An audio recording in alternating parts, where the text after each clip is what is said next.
Welcome to the Vegan Pulse. I am your host, Nancy Arenas. With me today, I have Tony Quintana. He is the Plant-Based Eating Program Manager for Animal Protection of New Mexico, where he works to make plant-based eating more accessible to all New Mexicans by engaging with restaurants and cafeterias to increase their plant-based options and conducting community outreach and education. He has over 10 years experience of conducting health education programs and has been doing vegan advocacy work for 4 years. He lives in Albuquerque with his wife, 2 sons, and dog, all of who are vegan. Stay tuned. We'll be right back. Hi, Tony. Hey, Nancy. How are you today? I'm doing well. How are you? Good. Thank you so much for joining me on the Vegan Pulse. I surely appreciate you taking time to do so. Certainly. Thanks for having me. Thanks.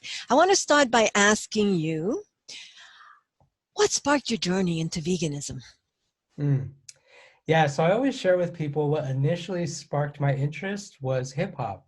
I've always been into hip hop, and lots of the pioneers from back in the day were always talking about healthy eating and particularly not eating meat. And that always just had me kind of wondering what that was about. And then when my wife became pregnant with our older son, so we were about to have our first child, that really woke me up to taking care of my health. I had a lot of health conditions, especially for someone in their early 20s. Wow. And it really got me thinking about, I want to be healthy for my kids. God forbid I have grandkids someday and I'm not around or I'm not in good health. Excuse me. So I just started researching, nutrition and how to be healthy. I was so lost.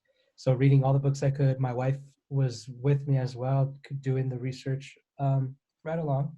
And she was interested in veganism also because in college she had seen a presentation given by PETA about animal agriculture and, the realities of factory farming. And she had shared that with me. So we were both had that interest. And, the more research you do, or the more research we did, the more we learned. And the more it became clear that veganism is the only path for us. It's the clear choice. That's wonderful. And all of you together living a vegan life, a compassionate life is just wonderful to know. Yeah. And we have 2 boys now. Both kids they didn't have to be convinced of anything. Kids don't have to learn compassion. We're born with compassion and we unlearn it as we grow up.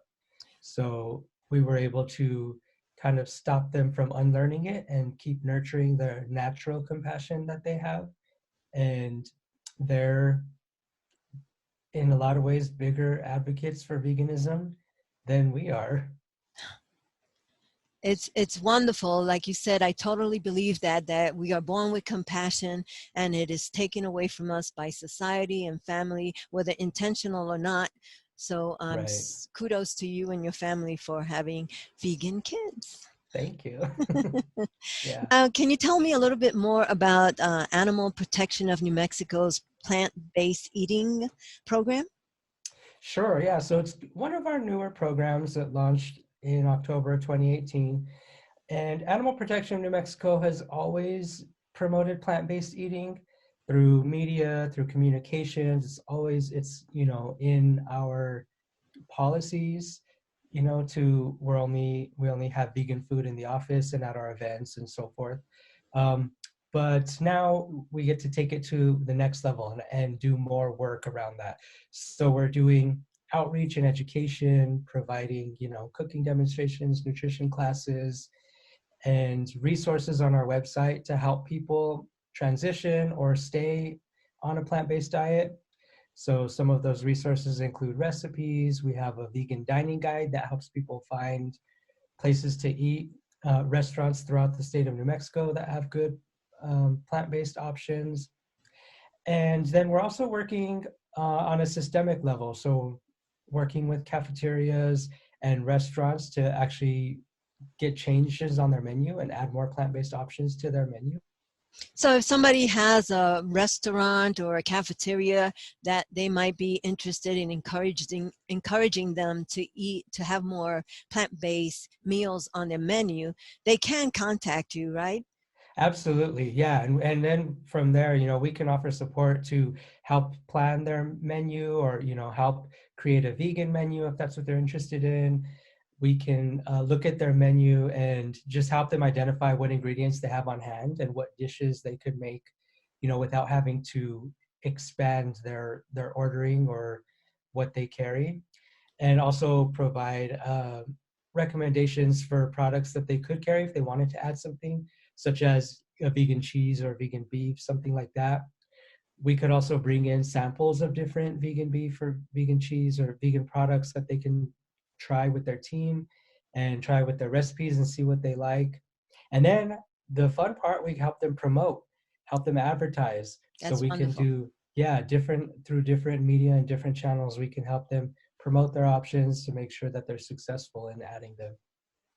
What do you like best about promoting plant-based eating? Yeah, so my favorite thing about what I do and just promoting plant-based eating in general is that it encompasses so many different causes into one. So there's so many different things that I want to work on, that I'm interested in advocating for. I want to advocate for animals. I want to empower people to improve their health, and there's so many human rights issues that I'm interested in working on. I want to advocate for the environment, and just by promoting plant-based eating, I can work on all of those things at one time.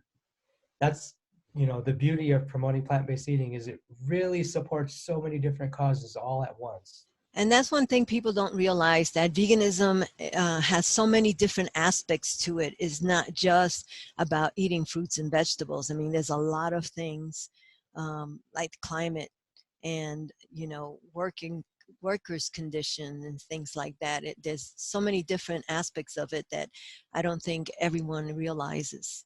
Absolutely. Yeah. So many different intersections, for sure.